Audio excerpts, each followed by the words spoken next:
Hi student, हमारा आज का जो टॉपिक है वो है बायोटेक्नोलॉजी। आपका नया टॉपिक, नया चैप्टर 23 सेकंड ईयर जो है वो हम डिस्कस करने जा रहे हैं। तो जब भी हम बायोटेक्नोलॉजी की बात करते हैं तो स्टूडेंट ये तीन वर्ड से मिलके बना है। Bio mean life, techno mean technique और लॉजी मीन स्टडी। कि लाइफ के अंदर हम डिफरेंट टेक्निक यूज़ करके स्टडी करते हैं, उससे डिफरेंट प्रोडक्ट्स बनाते हैं। तो अगर मैं आपको बायोटेक्नोलॉजी की डेफिनेशन के बारे में बताऊं तो वो क्या हो सकती है? The branch of biology which deal with the study use of different living organism to produce the different products for the services of mankind in different way, use, insert and exerts different genetic makeup to alteration in different living organism and form the different transgenic plant and products, manufacturing different medicines, vaccines called biotechnology. You explain in different way। जो आपके पास biotechnology है उसको आप different angle से explain कर सकते हैं। तो सबसे पहली बात यह है कि जब भी आप बायोटेक्नोलॉजी की बात करें तो बायोटेक्नोलॉजी का वर्क जो है ये स्टार्ट कब हुआ? तो आप स्टूडेंट देखें कि हमारे पास जब मेंडल का वर्क जो है वो रीडिस्कवर्ड हुआ। मेंडल का जो वर्क है वो 1900 में रीडिस्कवर्ड हुआ। आप तमाम स्टूडेंट ये जानते हैं कि मेंडल ने 2 लॉज जो थे वो दिए थे 1866 में, law of segregation and independent assortment. वो जो दोनों लॉज थे वो 3 साइंटिस्ट डीवेरिस, कार्ल कोरेंज एंड स्कर्मिच ने रीडिस्कवर्ड किए 1900 में। स्टूडेंट जब ये रीडिस्कवर्ड होते हैं, ये जो वर्क है मेंडल का वो रीडिस्कवर्ड होता है, तो उसके रीडिस्कवर्ड होने के बाद new era of DNA technology, DNA के अंदर एक नया दौर स्टार्ट हो गया, डीएनए के अंदर एक नया वर्क स्टार्ट हो गया। तो उसके लिए हम एक वर्ड यूज़ करते हैं स्टार्टलिंग। स्टार्टलिंग का मतलब होता है चौंका देने वाला, हैरान कुन, बहुत अजीब किस्म की रिसर्च हुई। मेंडल का काम रिडिस्कवर्ड हुआ 1900 में। डीएनए टेक्नोलॉजी जो है इसके अंदर एक स्टार्टलिंग हुई, एक वर्क हुआ जिसने दुनिया के अंदर एक तहलका सा मचा दिया। ठीक है जी। तो ऐसे हमारे पास हम क्या करते हैं बायोटेक्नोलॉजी में, अगर मैं आपको सिंपल सा एक्सप्लेन करूं, मेरे पास ये एक बैक्टीरिया है, इसका हम रेड कलर शो कर लेते हैं। इसके साथ ये जो दूसरा बैक्टीरिया है इसका हम जो है ग्रीन कलर शो कर लेते हैं। अब क्या होता है बायोटेक्नोलॉजी में, एक लिविंग ऑर्गेनिज्म से डीएनए को निकाल के दूसरे में इंसर्ट किया जाता है, दूसरे का निकाल के दूसरे में इंसर्ट किया जाता है। इसको हम कहते हैं डीएनए इंसर्ट करना और डीएनए रिमूव करना। जिससे हमने डीएनए को निकाला उससे रिमूव कर लिया, जिसमें डाल दिया उसमें डीएनए को इंसर्ट कर दिया। तो ये काम हम जो है बायोटेक्नोलॉजी में डिस्कस करते हैं। तो यहाँ पे फिर एक चीज़ मैं आपको और बताऊँ, फर्स्ट ईयर के अंदर आपने एक टॉपिक पढ़ा था क्लोनिंग। आपको शायद याद हो कि उसके अंदर आपने क्या पढ़ा था कि एक बॉडी से सेल को निकालते हैं, उस सेल के न्यूक्लियस से न्यू ऑर्गेनिज्म बनाया जाता है। ठीक है जी। तो यहाँ पे मैं एक वर्स जो है कुरानिक वर्स वो आपके साथ शेयर करना चाहूँगा कि आपकी जो सूरह नंबर 29 की वर्स नंबर 19 है वो है अवलम यराउ कैफ़ युबदिउल्लाहुल खल्क़ सुम्मा युईदुहु इन्न ज़ालिका अलल्लाहि यसीर। जब आप इस आयत को देखते हैं तो इस आयत का अगर हम जो है इंग्लिश में आप इसकी ट्रांसलेशन करें तो यहाँ पे मैंने नीचे लिखा होगा see they not how Allah originate creations then repeat it easy for Allah. इसका मतलब ये है कि वो अल्लाह जिसने एक दफ़ा लिविंग ऑर्गेनिज्म को पैदा किया, उसके लिए दूसरी दफ़ा बनाना या पैदा करना बहुत आसान है। अब यहाँ पे डिफरेंट लोग डिफरेंट एंगल से चीज़ों को एक्सप्लेन करते हैं। कुछ कहते हैं जी इस आयत में ये है कि जब इंसान एक दफ़ा मर जाएगा बरोज़े क़यामत उसको दोबारा पैदा किया जाता है, ठीक है। लेकिन according to science and biology and biotechnology इस आयत को अगर हम देखें तो ये है कि फॉर एग्जांपल एक लिविंग ऑर्गेनिज्म को जब इंसान अल्लाह ताला ने पैदा किया उसी से एक सेल लेके उसी तरह का एक दोबारा बना लेते हैं, तो हम उसको यहाँ पे फिट कर देते हैं। तो मैं इस आयत को एक दफ़ा फिर पढ़ा दूँ ताकि आप भी इसको तैयार कर लें। तो आपने याद भी करनी है, कल को आपको बायोटेक्नोलॉजी के अंदर इस चीज़ के बारे में पूछा जा सकता है। अवलम यराउ कैफ़ युबदिउल्लाहुल खल्क़ सुम्मा युईदुहु इन्न ज़ालिका अलल्लाहि यसीर, ठीक है। तो इसको आपने लर्न करना है और मेमोराइज भी करना है जी। तो यहाँ पे एक चीज़ और मैं बता दूँ, ये मैं आपको बायोटेक्नोलॉजी का जस्ट इंट्रोडक्शन बता रहा हूँ जो आपके पहले पेज पे जो दो पहले स्टार्ट वाले पैराग्राफ हैं उनके बारे में। अच्छा स्टूडेंट, एक चीज़ और यहाँ पे डिस्कस करते जाते हैं कि इससे पहले मैंने आपको 22 चैप्टर पढ़ाया है और 22 चैप्टर का जो सबसे लास्ट वाला टॉपिक था ना जिसमें हम शुगर के बारे में पढ़ा था, उसमें मैंने पढ़ाया था डायबिटीज़ मेलाइटस, ये एक डिजीज़ है।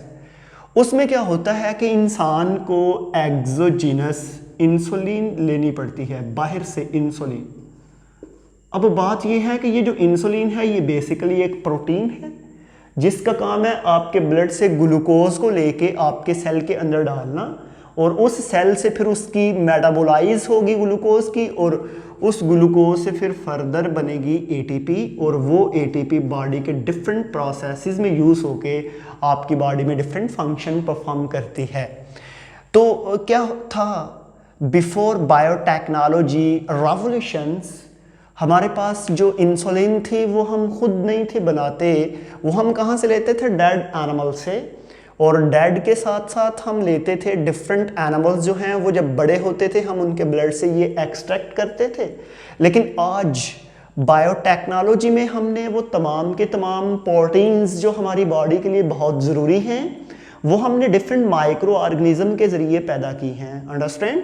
तो ऐसे हमारे पास जो है dead animals, diabetes mellitus, sugar के बारे में मैं बताया। और इसके बाद स्टूडेंट 1980 में बायोटेक्नोलॉजी के ज़रिए हमने बहुत सी ड्रग, वैक्सीन और कर्ब ह्यूमन इलनेस, इंसानों में बीमारी पैदा करने वाले माइक्रो ऑर्गेनिज्म या इन्फेक्शन को रोकने के लिए या रिकावट पैदा करने के लिए जो चीज़ें होती हैं उसको हम बोलते हैं कर्ब ह्यूमन इलनेस, ठीक है।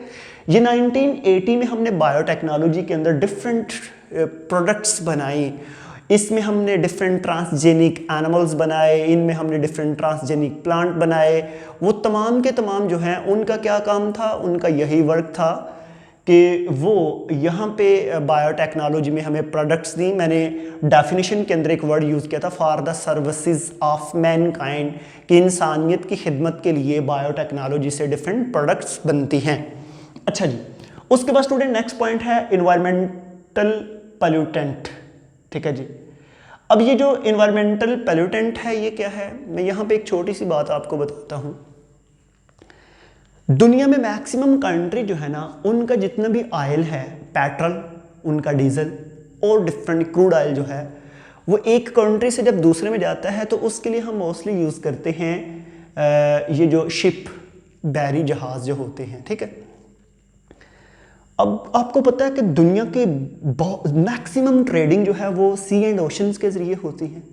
जब उनके अंदर जहाज़ चलते हैं तो उनसे लीकेज जो होती है उससे निकलने वाला ऑयल, पेट्रोल वो समंदर के पानी में जब मिक्स हो जाता है तो मिक्स तो नहीं होता, ऊपर उसकी लेयर बन जाती है। आपको पता है कि ये तैरता है लोअर ग्रेविटी की वजह से। जब उस पर लेयर बन जाती है तो बाहर से ऑक्सीजन वाटर के अंदर नहीं जाती। जब ऑक्सीजन वाटर के अंदर नहीं जाती तो वाटर में रहने वाले लिविंग ऑर्गेनिज्म जो उसमें वाटरफॉल जो होते हैं, बर्ड्स जो पानी के अंदर रहते हैं, प्लांट्स हैं, फिशेस हैं, एम्फीबियन, उनकी डेथ होना स्टार्ट हो जाती है। फिर हमने क्या किया कि हमने डिफरेंट बैक्टीरिया बनाए जो उस ऑयल को खा जाते हैं। हमने डिफरेंट बैक्टीरिया बनाए जो इन्वायरमेंट के अंदर जितना पोल्यूटेंट है उसको ऑब्जर्व कर लेते हैं, खा लेते हैं।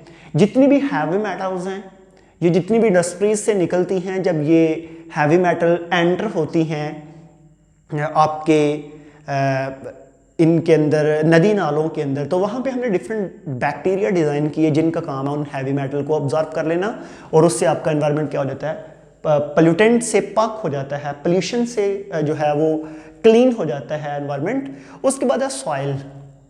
यहाँ पे एक चीज़ आपको मैं बताता जाऊँ, ये जितनी भी आप वेस्ट रिलीज करते हैं इंडस्ट्री से निकलने वाला, फैक्ट्री से और आपके जो घरों से, जब ये सॉइल के अंदर मिक्स होता है तो उससे सॉइल की फर्टिलिटी जो है वो कम हो जाती है।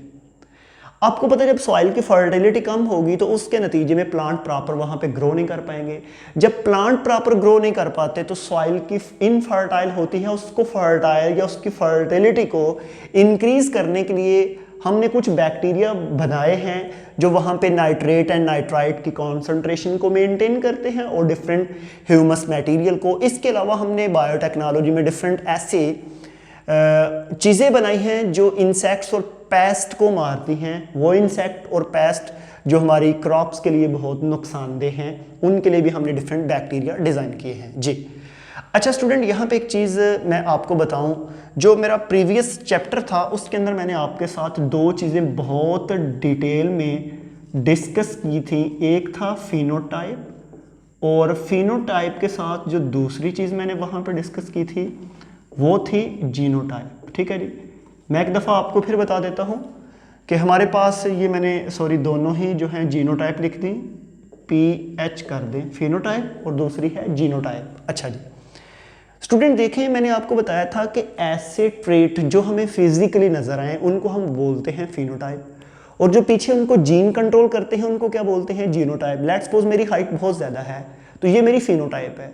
अब मेरे जीन आपको नज़र तो नहीं आ रहे, जो पीछे जीन है उनको हम क्या बोलेंगे, जीनोटाइप।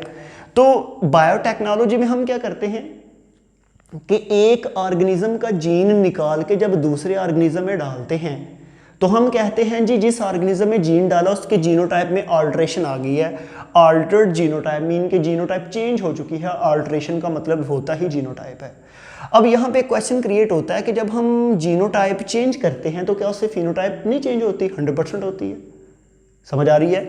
जैसा कि मैंने यहाँ पे दो प्लांट बनाए हैं, अगर ये जो प्लांट है इसके प्लांट का फ्लावर कलर है जी ब्लू, ठीक है जी, इसका फ्लावर कलर है जी ब्लू, और ये जो आपको नीचे प्लांट नजर आ रहा है इसका फ्लावर कलर है जी ब्लैक। ठीक है जी, अब मेरी बात को जरा गौर से सुनना है। इसके लीफ कलर ग्रीन है, इसके क्या है रेड।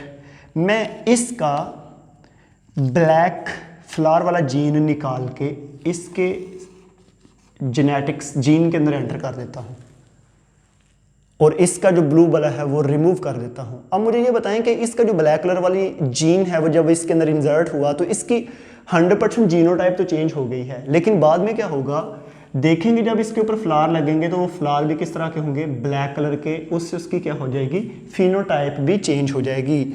और इसके बाद एक बहुत ही इंटरेस्टिंग सा पॉइंट है जीन थेरेपी।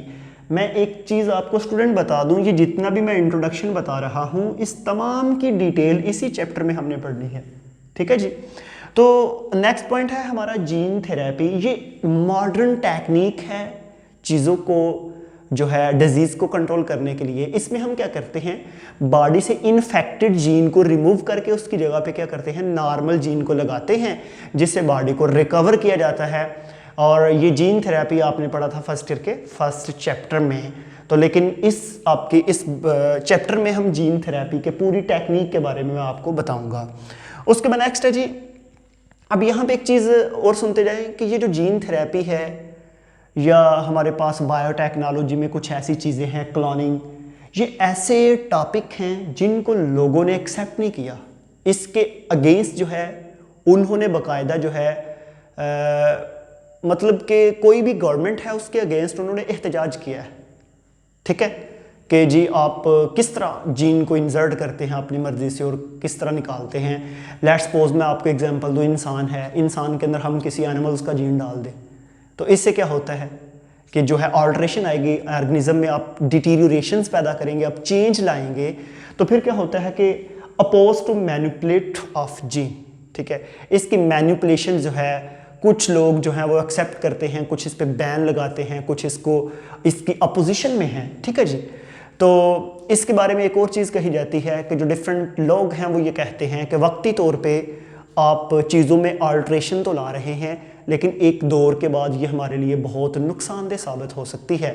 लेकिन यहाँ पे एक मैं पॉइंट बताया इल इफ़ेक्ट कि अभी तक तो इसका कोई ऐसा इफ़ेक्ट नहीं है, लेकिन मे भी आने वाले दौर में जो है हमारे पास इकोलॉजिकल रिपरकशंस मीन के इस तरह का माहौल या इस तरह की डिटीरियोरेशंस हो सकती है, जिस तरह अगर ऐसे ही हम इन्वायरमेंट के अंदर चीज़ों का जेनेटिक मेकअप चेंज करते जाएं, उनके जीन निकाल के नए जीन एंटर करते जाएं, तो जब स्पीशीज़ भी फिर हम चेंज करेंगे ना, उसके अंदर डिफरेंट चेंजेस आ जाएंगी, तो ये हमारे लिए प्रॉब्लम भी क्रिएट हो सकता है। तो ये एक छोटा सा इंट्रोडक्शन था हमारे पास बायोटेक्नोलॉजी का, और पहले पैराग्राफ, पहला पेज, उसमें 2 छोटे छोटे पैराग्राफ के बारे में मैंने आपको बताया। तो नेक्स्ट स्टूडेंट इंशाल्लाह हम डिस्कस करेंगे नेक्स्ट टॉपिक में। आज के लिए थैंक यू।